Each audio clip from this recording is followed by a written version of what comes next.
Happy Tuesday. It's Tuesday, November 9th, 2021. I'm Ashley Pollard here for today's edition of Tuesday Talk, where we review common real estate and mortgage-related terms. Today's term is final walkthrough, and I actually have a final walkthrough playing in the background while I explain what's actually happening.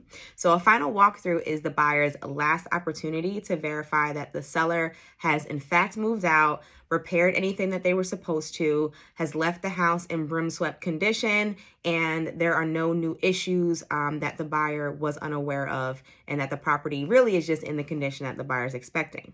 This should happen as close to the closing date and time as possible. Ideally, you're going from the property to the closing office, but if for some reason everyone's schedule does not allow for that, then you can do the final walkthrough the day before.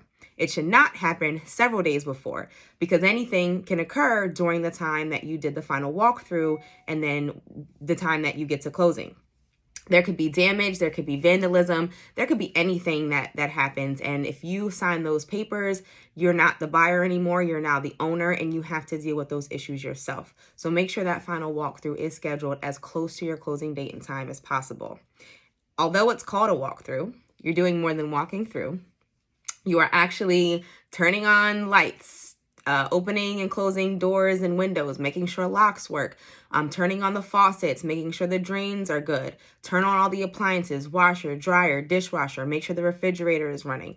You want to go through that house top to bottom and check everything. Don't be shy, don't be nervous about pointing out things that are not in the condition that you're expecting, because again, once you become the owner, you have to deal with those issues that are currently bothering you. So please bring that up to your realtor as you're doing the walkthrough with them.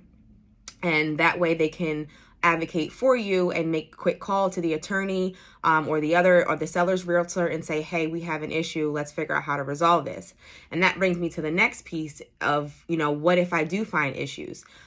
Well, at that point, we're at closing day. Buyer wants to close, seller wants to close, agents and attorneys want to close. So the buyer and seller are going to do their best to figure out some terms that work. That could look like delaying closing if there's an issue of just needing more time. It could be holding funds in escrow. It could be renegotiating seller credits at that point. There could be several different things that are suggested by the realtor and attorney. So they will all work with you as their client to try and get those fixed so that you can get into your new home as the buyer and the seller can move on to their next property or wherever it is that they're going. If you have any questions about final walkthrough, reach out to me. I would love to assist you. I would love to put you with my attorney who is great at negotiating if necessary. You've got a really solid team with us. But that's final walkthrough. It's very simple. I hope you enjoyed the walkthrough I have played for you today, and I appreciate you tuning in for today's term.